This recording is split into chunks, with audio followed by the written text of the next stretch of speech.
go, Wilson.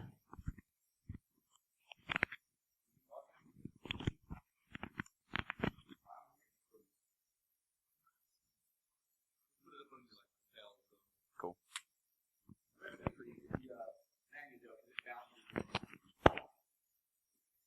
Sound okay?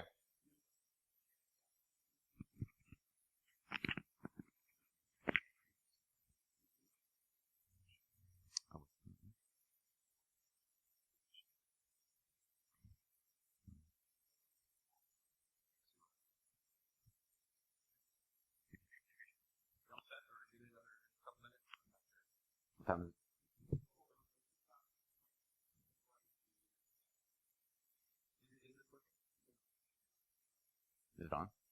It is on, or at least it's on. A little quiet on the back.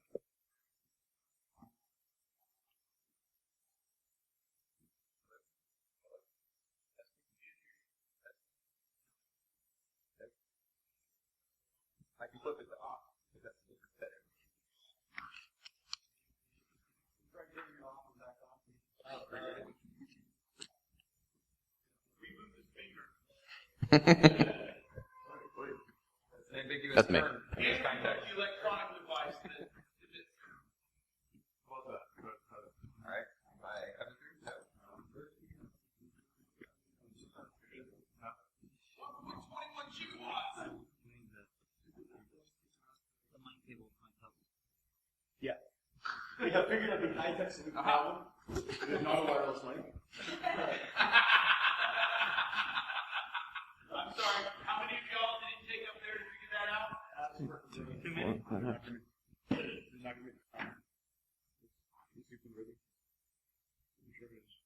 Yeah, don't believe us. I told them we were doing it earlier. I haven't seen that. We were out.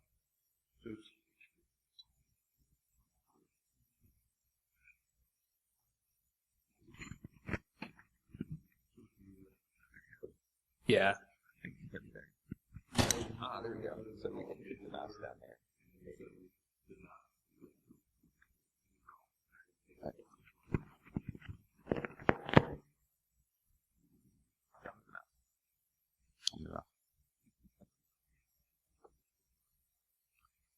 It'll be a few minutes worth. Good. We get to pass it back. We can hold it.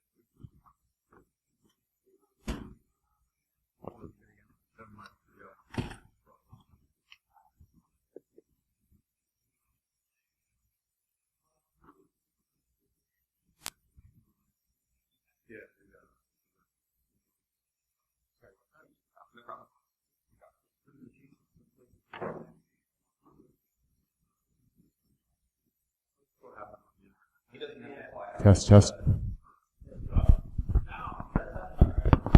You're free to run over. All right. Am I audible? Louder? We need some more. Do I have to lean way in? Yeah. All right. Okay. Testing. Is that working? Up higher, if we could. That's as high as it goes. All right. It's at 11. I'll talk louder. That's right. We will quadruple it. All right. Are we all set? Ready to go? All right. And welcome to our talk. My name is Josh Stone, and this is Patrick Fussell. We are penetration testers for a company called PSC. We mostly do PCI assessments, though occasionally we do dip into other contexts. And today we're talking about penetration testing. Penetration testing has a lot of different contexts and shades of meaning these days. Usually if you look at most industry methodologies or if you take a class, you'll find that penetration testing looks something like this. We have some sort of identification of the resources that are available to us. We try to see if there are vulnerabilities there. We're going to exploit those and see where it leads us. Unfortunately, and something I feel like we have to mention here, is that there are lots of situations in our industry now where a penetration test looks a little bit more like this. And it's a good service. It's good to find vulnerabilities and verify that they're true, but it's not really a penetration test. What we're talking about in penetration testing, and especially in a compliance-focused pen test like a PCI scenario, We're talking about a situation where there is some identifiable objective. There's a success criteria that allows us to answer an important question with the pen test. So in our case, when we're doing PCI pen tests, the question is the cardholder data safe if somebody intrudes and breaches the internal network? So if we don't get hold of the cardholder data or access to the environment that processes it, then even if we hacked some stuff, it doesn't necessarily mean that there's a problem as far as the PCI data. And it turns out in most real networks, there's something to hack somewhere. And the big question that's actually valuable is, can someone do something damaging? The things that we're most concerned about, are they at risk in an intrusion? So along that vein, what we're talking about today is more of examples from the trenches, as it were. Several scenarios from real pen tests, or aggregated examples from multiple real pen tests, to highlight some strategies that we use in that process. It's not just about going through your 5 phases of pen testing and write a report. The point is you keep going within the time that you have available to find that success criteria, get those crown jewels. So what we're not talking about today, we're not talking about 0 days. We don't have some spectacular vulnerability. We're not even really talking about the tools. What we're talking about is the strategy or the technique and the mental approach that we're using to work our way through a big network. This should be relevant to you if you're a pen tester or also if you're a defender. Because from the defense point of view, what I find is a lot of the things that really pan out for us, especially if you're doing your patching and vulnerability scanning and other sort of hygienic processes in your network, there's still all this other stuff that's useful to a pen tester that kind of never really gets fixed. And you're disclosing lots of information that we can use that turns out quite handy. So I'll hop into the first scenario. That one Patrick will do. So I'll hand it over. All right, hopefully this isn't too far away. That sound okay? All right, so there are what I think of dozens of ways that you might frame a pen test, or if you were to go Google, pen test methodologies, you get quite a few results. I think one of the things that, and Josh sort of pointed this a little bit, is that these make the pen testing process seem very linear. You execute something, you finish with it, and you move on. I think that the problem with this is that in reality, that the things that you do in a pen test tend to repeat themselves, or they're very organic to the situation. So, for example, one of the first things you might see in any methodology involves scanning and enumeration, right? So you're using nmap or masscan or resolving DNS names or something. This might be something that you do once, but more than likely it's something you're going to do during maybe the exploitation, even post-exploitation, as you continue to build a picture of the network. And just for example, maybe as you begin the pen test, you do run some sort of initial scanning, get a feel for what can I see or where am I, and it might be something that's kind of ambiguous. You're in a user network and there's a server network somewhere, but you don't really know. As the pen test progresses, as the pen test progresses, that might break down. So you start to see where certain users are assigned to certain segments or something along those lines. Get a much better feel for what goes where. So one of the things you really want to do is sort of pull some of that information together to get a better feel for pull some of that information to get a better feel for how you might use it during the pen test. So remote desktop is one of the services I think that's fairly ubiquitous in a Windows network. And am I getting feedback? It's fairly ubiquitous in a Windows network, but one of the things you might notice, or you might not realize initially about remote desktop is it actually can have some information that's fairly useful to you. So if their user's already connected to the session and you connect to it as well, you'll see that when you log into it, you might see their Active Directory domain name, you might see their username. So keep that in mind for just a second. Another piece of information that we might see as we start a pen test is domain names, right? DNS can give us a really good feel for what's on the network. The naming convention might be very descriptive. So you might see things like DC1 or DC2. Maybe SQL database server 1. So it gives you a feel for what are these systems and what do they do. But another thing we might see is that users might be associated with specific systems, right? And when we resolve these names, we can tell, okay, these hosts are sitting in specific places and they belong to these users.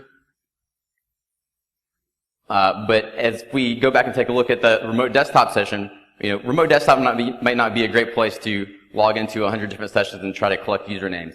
But if we put it together with the DNS names, now we have a feel for what is the actual user naming convention, and we can do a little cut and grep, and now we have a user list that we can use to do something like build a password-based attack against Active Directory.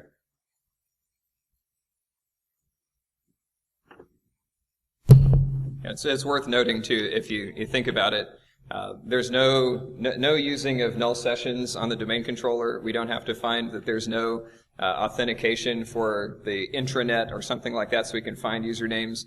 These kinds of information disclosures are quite fun. And for this scenario, we move into the second example, which is we've now gotten that list of usernames, and we check just to see if anybody has a bad password. And you might think, well, if it's a small network, I mean, who's going to have password 1 with a capital P? But actually, as your user population tends to infinity, you definitely have somebody somewhere with a password of password 1. And so here in this example, we've gotten the password for Joe Schmo. And as we might expect, looking at the name, we're thinking, it's really unlikely that Joe Schmo is an interesting user, but at least it's something. So we can check against the domain and find out what kind of user is he. Well, Joe Schmo is only in the domain users group. And this is one of those cases where a lot of times, if I was talking to the client, they would say, well, all you have is a regular user. That's not very powerful. They can't do anything in our network. No administrative rights, nothing. But as a pen tester, where are we in the pen test? And the question we have to ask ourselves most importantly is, what does domain users actually get us? What value is there in this user? And I want to borrow a concept that I ran into in a presentation by Halvar Flake a couple years ago. He talked about the compromise boundary. And the compromise boundary for a hacker is the set of all the things that you control, or the things you could control, given what you have. And what we've done in the pen test is we found an initial entry point, and we've gone now from nothing to something. And something isn't everything, but it's still a lot closer than where we were. Right? So even though we really wish Joe Schmo was a schema admin, because that would be awesome, the fact that he doesn't control systems is sad, but he actually has access to a lot of things in the domain. And the thing we're going to focus on right now is files. When you look at a typical network, there are lots of files, but some files are much more interesting than other ones. Here are a couple examples of some files that have credentials embedded in them. And then there would be other examples of interesting files. I've had 2 occasions in the last couple years where I actually found VMware disk images that were on an open share, not an open share, but a share that an authenticated user could access. And from there I can extract password hashes. There are all kinds of wonderful things that you find in the file environment in your typical corporate network. And so I'm going to be particularly interested in finding out what Joe Schmo has access to.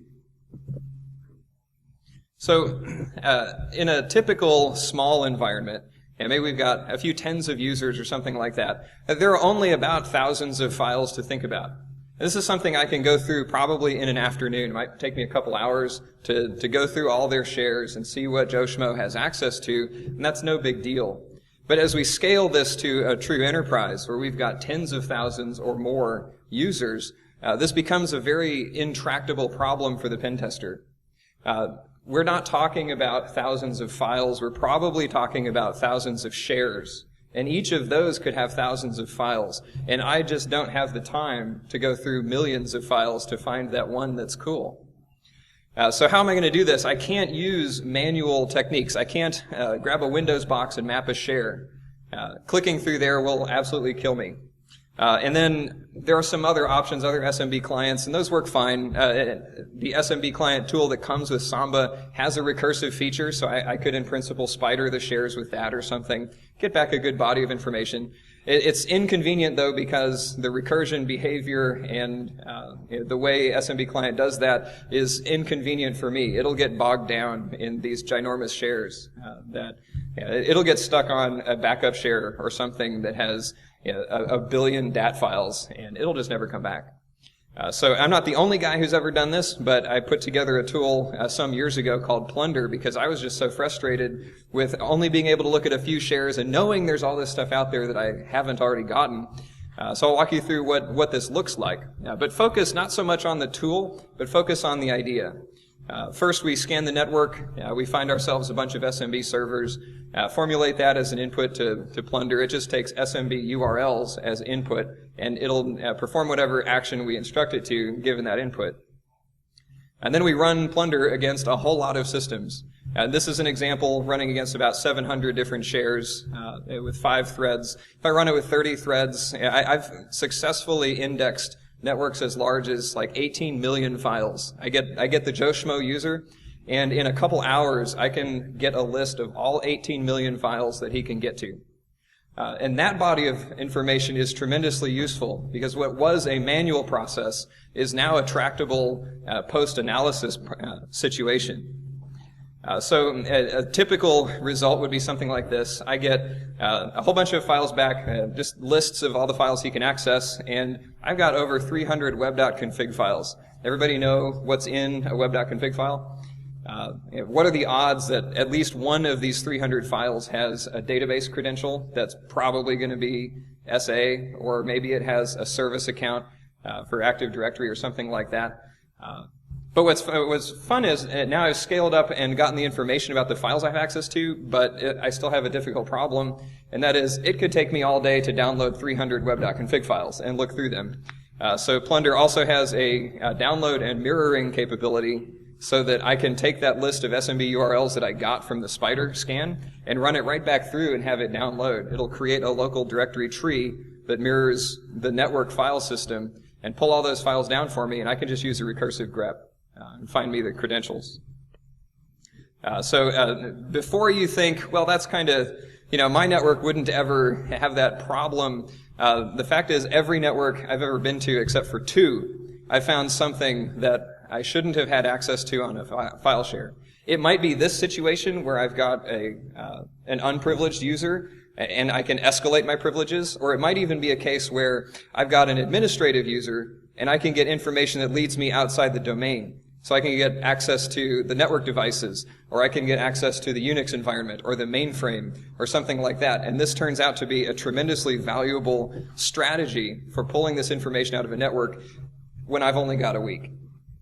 So with that, we'll hop into scenario number 3. All right. So I think in probably most goal-based pen tests, or in particular in a PCI pen test, we have this concept of this sort of a low security network and a high security network. And typically we expect that we're going to execute the pen test from the perspective of the lower security network and trying to gain access to that higher security segment. It can take lots of different forms. I think this scales out to different ways of doing this. However, I think our most commonly we see that this is a network segmentation boundary. Somewhere along the line, we're preventing traffic from traversing the 2 segments. And now, sometimes you might see that there's maybe a handful of services, maybe there's an application exposed, but I think more commonly we tend to think of this as a strict segmentation boundary where there should be no services traveling directly between the 2. However, we know that somebody in this lower security network is probably accessing the high security network. Maybe it's somebody who's accessing the application, or it's people who are administering the network. At some point, somebody's moving between the 2. They're probably not walking their laptop over to a different network every time they need to do something. One thing to keep in mind, especially as a network tends to grow in size, when we have these strict segmentation boundaries, something that's going to sort of naturally evolve from that is the increase in the complexity of administering the network. Because we have to interact with it in different ways, we have to think about how are we going to make changes to those systems and make sure that they're up to date or whatever the particular challenge is. So what happens is you may start with something that looks like this, and you have in theory a secure network, but what it ends up looking like is something more like this. So we poke holes that start off as something temporary, They end up being permanent, and then you forget about them, and they stay around forever. So in this scenario, what we're thinking about is we've already done our scanning and enumeration. We gained some initial access to the network already. We found an unprivileged user, and we found some DA creds, like Josh was sort of alluding to. So now we have a domain administrator access to our network. The question becomes, what's the next step? How do we move from this low security place to the high security place?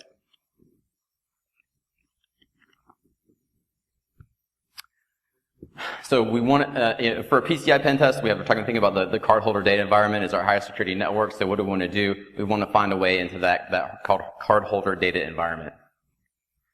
One really great tool for accomplishing this is your netstat. On just about any system, netstat essentially just looking for what are the connections to and from any particular host, right? Now I'll go ahead and point out one really great way to gain this information or gather this across a range of hosts is Josh's Route Hunter tool. Essentially, all this does is grabs netstats from a select list of systems for you. You give it the target IPs and some credentials, and it dumps the data for you. So now you have netstats from everybody on the network or everybody on your local or it's directly accessible to you with your credentials. So what can we do with this information? Well, probably one of the most obvious things is we can just grep for a network range. Maybe we know that a target range is what we're really looking for. A quick grep will say, oh, look, there's some direct connections that we can reuse. Maybe this is something we can abuse by mature pivot, or maybe it's something that requires a more advanced exploitation, but we have an idea of where to start at least. But what if we don't see any direct connections? This data can still be incredibly useful to you, and what I want to touch on real quickly is a way to go over it. Another handy little script that Josh wrote involves using taking these net stats and using Graphiz, which is essentially just a visualization tool to actually visualize all the network connections. So what the Joshua script does is it will turn the net stats into a dot file. So this is basically just a textual description. And we execute a command and it draws a nice picture for us. So one of the first things I think that you can use or look at when you generate one of these is let's look for anywhere where we see maybe a ton of connections coming into a particular host. This might be something as simple as a file server or a database, but maybe it's something like a jump box that we didn't know about before. In particular, I think this is useful when you look at these connections and you see something that you didn't know about before. Maybe it's something that the IT team or the network team didn't tell you about, doesn't know about, or doesn't want you to know about. Maybe it's a subnet that you didn't see before. But if we see a bunch of connections coming into a single host and it's a subnet we've never seen before, particularly it may be very interesting. The great thing about Route Hunter is that it can quickly gather this information. I've had an engagement this year where we're able to cover about 3,100 hosts in under 9 minutes. So you can run this a couple of times throughout the course of an engagement and get a really great picture of the network and get a feel for, who should be going to where and what should that look like. And when we can spot these outliers, it might tell us, hey, look, there's the jump box that the customer forgot to tell you about that they forgot to configure MFA for. And now you've got your point of exploit.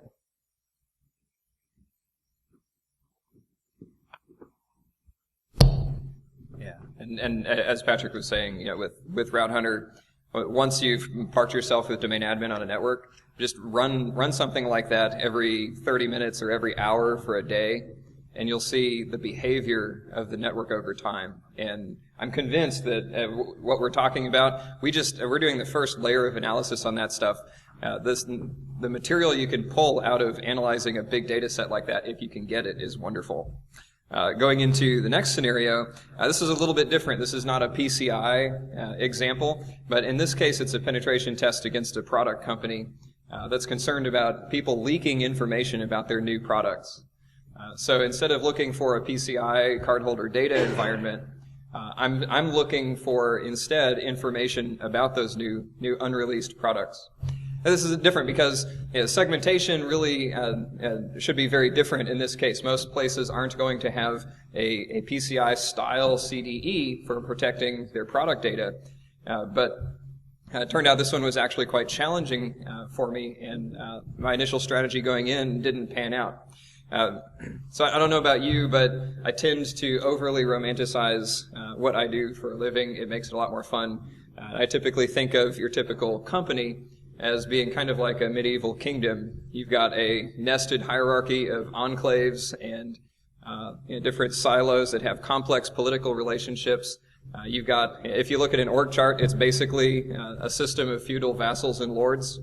Which makes it a lot more fun to just think about it that way. I figured in this case, once I got the keys to the kingdom, domain admin, I should be able, I'd have the run of the kingdom, so I can just go to all the places and find the little hamlets and burgs where they're making this information about unreleased products. And it turned out it defied my ability to find them. I had gone through the shares, I had gone through Active Directory, and I'm getting to the end of the pen test. It's the 11th hour, and I don't have anything. I have stuff about current products, but nothing that meets the success criteria. I haven't gotten to the goal. So I start kind of flailing around. I'm trying all my Statue of Liberty plays, Hail Marys, and so forth, and just thinking, great, I'm gonna end up with domain admin in a non-segmented network, and I'm not going to have the success criteria met.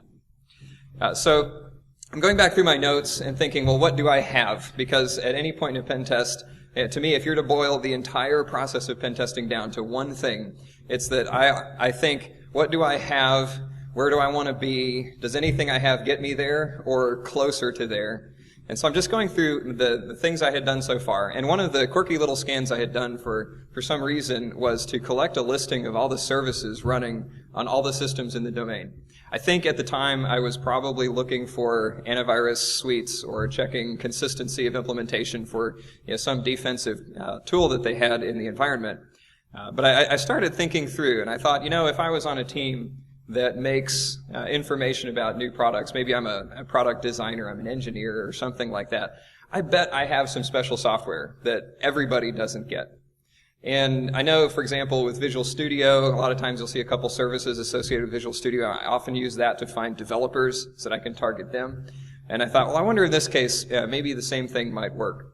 So I had this body of knowledge, and I started exploring it a little bit. What's kind of fun about services, there are some services like the browser service that are actually running on all computers. Every Windows box has the browser service running. So that's not a very useful service for me. It's not going to help me identify a special group that's different from the others. But then if you go to the other extreme, I've got something like 700 services that are running on only a single machine. And that's overly discriminating. That just tells me who has a weird network card or who has the one decent NVIDIA card or something. And so that's not going to help me so much. What I'm particularly curious about is anything in this zone where I see it's between 5 and 20 machines that have this service. That's about the size, to me, of a team or maybe a small department or something like that. So I start looking through the data, and as I'm going down, I see that there are 12 systems that have the SolidWorks licensing service installed. And how many people here recognize SolidWorks and know what SolidWorks is?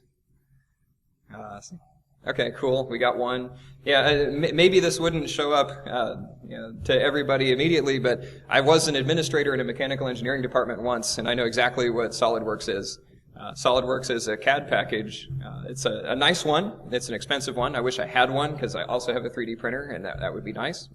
But anyway, I started thinking, well, I bet SolidWorks is for people who are making the mechanical drawings and so forth for these new products. And so these are the CAD designers' workstations. And then as I started to explore their boxes, I realized why I could never find this information on the file shares. It's because these CAD designers don't use the file shares. They store everything on their local disk. I usually exclude C drives when I'm spidering shares because they're generally uninteresting. But by following this path, I was able to find the information about unreleased products, and there I have my success criteria. This was a very fun and interesting pen test to me. It was the first time I'd had this kind of intuitive leap in this manner at this point. But what I realized is that this is actually something that, as a strategic move, is something I now use all the time. What I'm interested in is any system that's not like other systems is more interesting to me. There's some set of baseline boxes that are all about the same, and those are useless. And in a big network, there might be thousands or tens of thousands of uninteresting machines. And if I can find distinctive characteristics that help me figure out which ones are different, and I can collect that information efficiently, then I'm able to narrow my focus in my limited time for the pen test and get to where I can answer the useful question.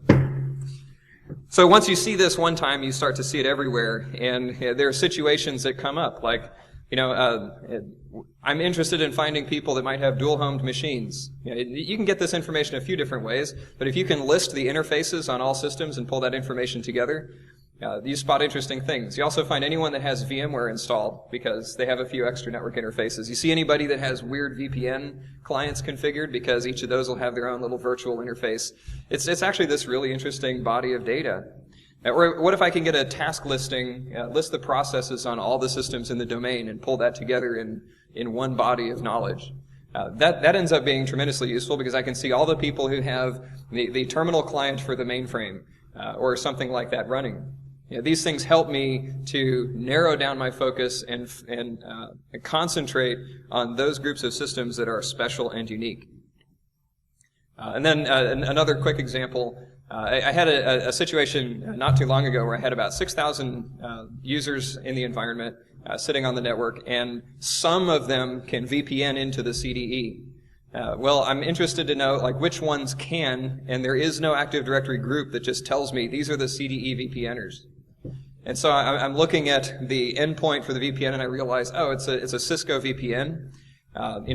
Maybe if I just collect a listing from program files from all of the systems in the domain, I can tell who has the Cisco AnyConnect client installed. I took 6,000 users and winnowed that down to 180-ish users or something like that. And that's tractable. I can't park keyloggers and man-in-the-middle agents and other fun malware things on 6,000 boxes responsibly. But I can go after 180. That's quite doable. So starting to think about what information can I collect and post-process to focus my death ray, whatever we're doing in the pen test, turns out to be a wonderful and very profitable strategy. So, for scenario 5, we're not handing off. I get 2 in a row. Scenario 5 is also a little bit different. We've already got domain admin, and we're trying to get our access to the cardholder data environment. But in this case, I actually know exactly where it is. I know where the crown jewels are. They're sitting in that locked box over there. And the problem is, when I try to access it, I come up against a challenging barrier. So here, when I was a younger pen tester, I always would just throw my hands up and say, okay, you win. You've got a good network. I hate that MFA. And over time, it just it sticks. You think, man, there ought to be something I can do. And so last year at DerbyCon, I had the opportunity to present a few strategies we use to get around multi-factor. And even a heavily protected environment, we should expect there should always be at least something we can do. So today, I'm not going to talk about the bypasses I did last year. This one's a different one. And in fact, this one is one that to me, it kind of fits into the so silly I can't believe it works. But in fact, it's so easy to do and it works so often, I go to this one first now. In fact, this month, I've had 2 pen tests in a row where I use this exact technique to get access to the cardholder data environment. So to understand where this comes from, there's a particular vulnerability that I'm leveraging here, and it all comes down to Bob. So this is Bob. He's the regular, average Mark I corporate user. Okay, he lives in the cube farm with all of the other denizens and works out his day, whatever his role is. And the big problem with Bob's day is that he is absolutely ruled by a harsh and unforgiving task mistress. And that is his calendar. Typically, most environments would not consider the calendar to be a vulnerability, but this gets kind of fun once you do it. You see, in Bob's day, he's got a bunch of meetings that clog it up. As far as he's concerned, most of those just use up an inordinate amount of time and keep him from getting work done. It's not all bad because sometimes he gets to go out to eat. And then there are those opportunities to get up and walk around the office a bit, head to the water cooler, make a coffee run, commiserate with the other inmates. And then, of course, nature calls on occasion for a little solitude and contemplation. And really, when you get down to it, the fact is, for much of the day, Bob's computer looks kind of like this. And that isn't so interesting. I see computers like this all the time, but sometimes this is very special because behind this screen, Bob has a remote desktop session that's already multi-factor authenticated in the cardholder data environment. And because it's so annoying to multi-factor every time that screen locks, it doesn't multi-factor when he unlocks that one. So if I could only know when this situation occurs, maybe I could take advantage of that session. So I start thinking to myself, if I could wait until Bob goes to the CDE and then tell when he locks his screen, I already know his password, so I could remote desktop into his box and then just use it. It's kind of the dumbest hack ever, but if I could get the right situation, then I'd come off looking like a rock star. Someone would look at it and say, well, how on earth did you ever find that situation? And it turns out that this is really cool in theory, but in practice it can be kind of difficult. In a small network, there are only so many people who access the target zone. And then the other problem is some people are kind of fastidious, and they close their windows before they lock and go to lunch and whatever. So in a typical small environment, this is kind of hard to pull off. You have to wait potentially for a long time for the right situation to occur. And, I can't bill the customer for pen testing where I'm just waiting for something to happen. Got to do something. Thanks, Joe. But there's this interesting thing that happens with scale. In the animal kingdom, it's good to be in a herd, right? If you're a wildebeest, you don't want to be alone. You want to be in a whole big group of wildebeests because you're relatively safer from the predator. The network is the opposite, though. The bigger the network gets, the more at risk it is because only one of those wildebeests has to get caught, and the attacker gets what he wants, right? I'm not the herd. I'm the predator in this situation. When the network gets big, there aren't just a handful of users that can get to this place. You don't really get big by having only 2 people who work in your cardholder data environment, right? So there are probably many, many targets, could even be thousands depending on the situation. Maybe you've got call centers and everybody connects to the jump box and whatever. And so there's this interesting thing that happens with scale. What we're doing is we're calculating the set intersection of a bunch of groups of people. We start with the entire environment. Some of them can get to the CDE. Some of them are right now in the CDE. And then some of those might lock their screen. In the small environment, the number of people in that black shaded zone is probably small. It's probably about 0 on average. But in a big network, it becomes non-zero on average, which means at any given time, there's probably one of these sitting out there somewhere. Now, the only challenge here, especially given what we've talked about so far, is finding people with screens locked. If you look on Google, you'll find that Stack Overflow suggests you write an executable that calls this Win32 API function, and you get back a struct, and it gets populated with some flag that tells you if the screen is locked. And I don't necessarily want to throw an executable out to all 6,000 boxes. I have to put that list in the report, right? So I've got a few things that make me say that's hard. That's not the easy way to do it. And actually, there are probably 100 different ways to get this information, but I just wanted to find an easier one. And the easier one that I stumbled on is when Windows locks the screen, it runs a program called logonui.exe. And since we already talked about, with Route Hunter, I can get netstats, but I can also just run a command and get the result back. I can get a task list from all the systems in the domain in about 10 minutes, and I can have this list. So now we have everything that we need. Patrick talked about netstat whispering in order to get the people who talk to the CDE. We can find the locked screens by checking for logonui.exe. We can use the super elite hacking tool called grep to figure out which ones are in those lists, and then any remote desktop client works. So you see, this is basically exploit-free hacking. There's nothing going, I'm using admin rights to do a thing an admin can do, and then remote desktoping somewhere. So at any given time during the assessment, I can run 2 scans and a grep, and I get a list of all of the points where I can get to the CDE right now. Now, there are some caveats. There are things that can go wrong, things you have to account for. Might depend on what they're using to access the CDE and whatever. We can chat about some of the details if you want to afterwards. Grab me. The biggest one, though, was a substantial concern for me initially, because I thought, well, what if Baby Bear gets back from the bathroom and figures out that somebody's been sleeping in his bed? The mouse is moving. Well, he wouldn't see that because he'll see the lock screen, but he sees that his windows are rearranged, and I was in the middle of typing some awesome command, some big PowerShell one-liner, and he caught me. I thought, well, that's got to be a serious risk, right? But it turns out that in reality, it's not that big of a deal, because the first thing I saw when I remote desktoped into Bob's machine was his calendar, and I can see that he's going to be trapped in that change control meeting for an hour, which means I actually have a pretty good amount of time. If it happens that I don't see any reason why he's going to be gone for a little bit, well, then I'll just disconnect and wait for a better time. There were 2 others in that scan you saw a couple slides ago, and I can just wait a few minutes and see if someone else pops up.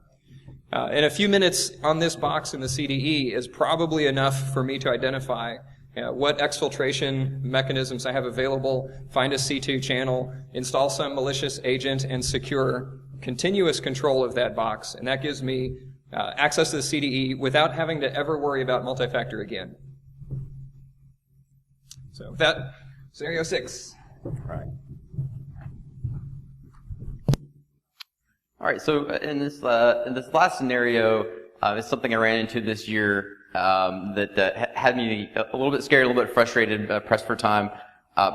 I had gotten an early compromise of the sort of corporate side of the network. I'd been able to get into the CDE. Actually, I had a full compromise there, so I had full control over all the machines that would typically say, "This is going to give me a win. This is going to get me the data I want." Unfortunately, in searching through databases and looking through file shares, I wasn't able to actually find. This is a PCI pen test, so I was looking for cardholder data. I wasn't able to actually find any.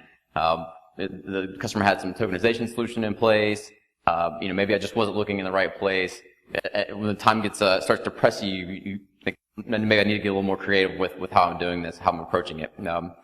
So what I wanted to do here was take a step backwards and look at what information I had collected, what did I know about the network that I could leverage to figure out maybe a more pointed target or figure out where the data really would be. And one thing to point out here is that there had been some pre-engagement discussion that the customer had indicated somebody is interacting with the data that I want. So I had a strong feeling, or I was pretty certain that it was somewhere. I just didn't know where and how I was going to get to it. So in this situation, like I said, I already had control over the domain. I had interpreter shells open on a couple hundred hosts because I was starting to really sort of open shells and look for information. But one of the things I wanted to do was start to break down those blocks a little bit more, get a feel for who was where. So what I did was I used interpreter to see who's logged on to each individual host. Then I'd use the enum for Linux, which, if you don't know, is essentially just a wraparound RPC client to gather all of the group memberships, and so see what users were members of what groups. And the reason I use enum for Linux is that it's easy to grep through. I like the output, and it's pretty. And in this particular situation, the Active Directory groups were very indicative of what department the user was a member of, and so it gave me a good feel of who was doing what. And the last piece of information that I was collecting was process lists. So sort of see, was there anything unique about groups of users or programs that they were running? So essentially what I'm trying to do was correlate users, their groups, and the processes that they were running. So sort of an extrapolation of what Josh was describing earlier. And what I'm trying to do is break this down from something that looks like this, my understanding of the network, to something that's a little bit more detailed.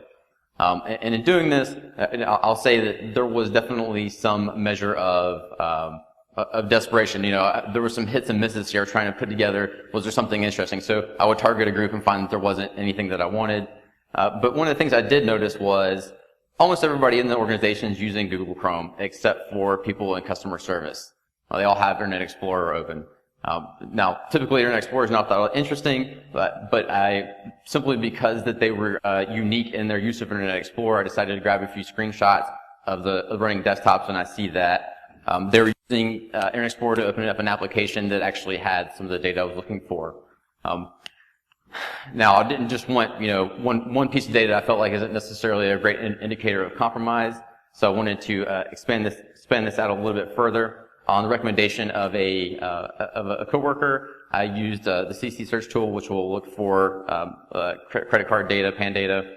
I looked through the cache files in Internet Explorer and found that Internet Explorer was indeed holding on to bits of this data for quite a bit of time. So I was able to scrape enough data that I felt like that this was a much better indicator of a compromise than what had initially come through, which was just access to the network. Because what I want to be able to represent is we are finding data that is of value to the customer, and that's the real crown jewels of the pen test.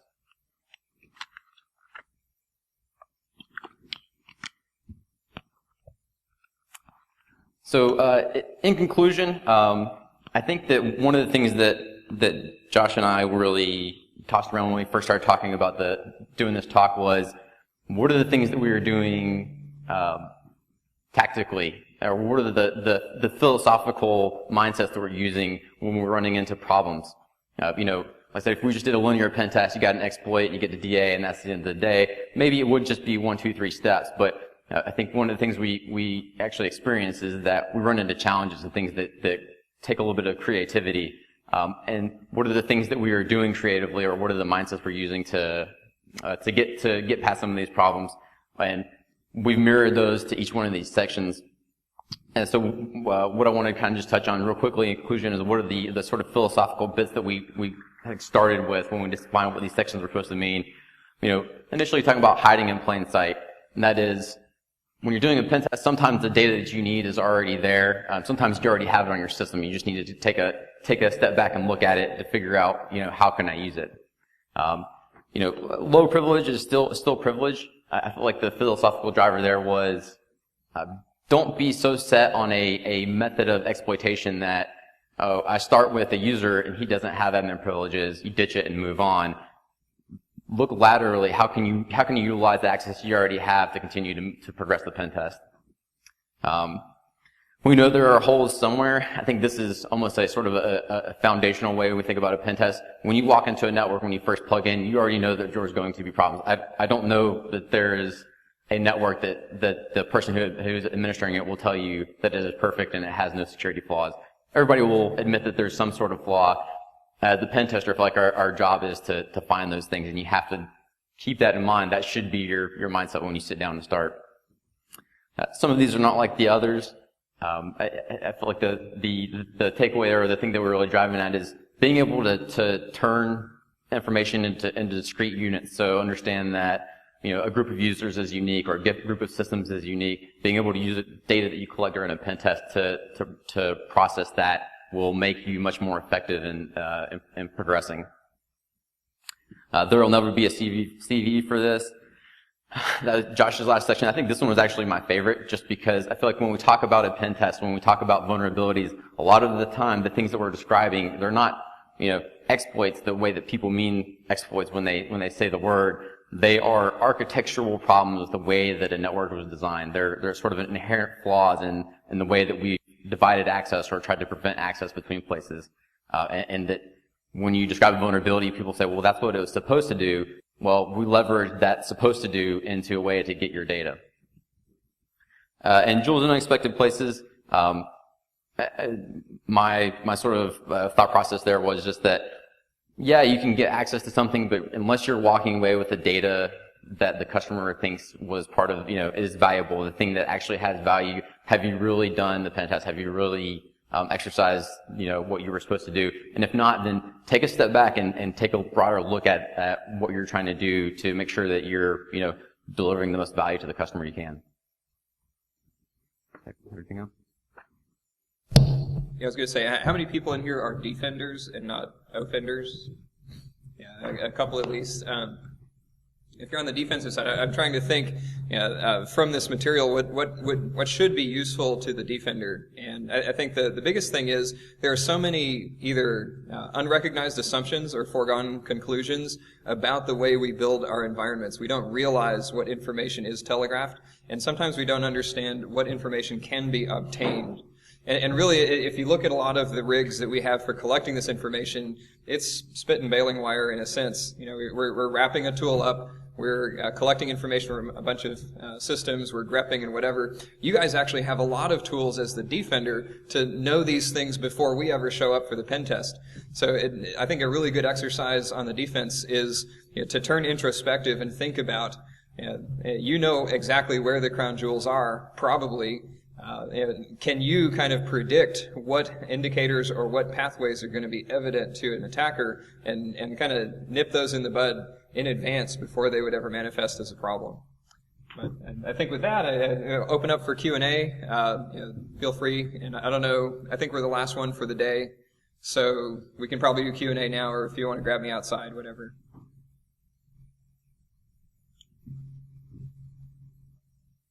All right. We'll call it. Thanks. Yeah, thanks.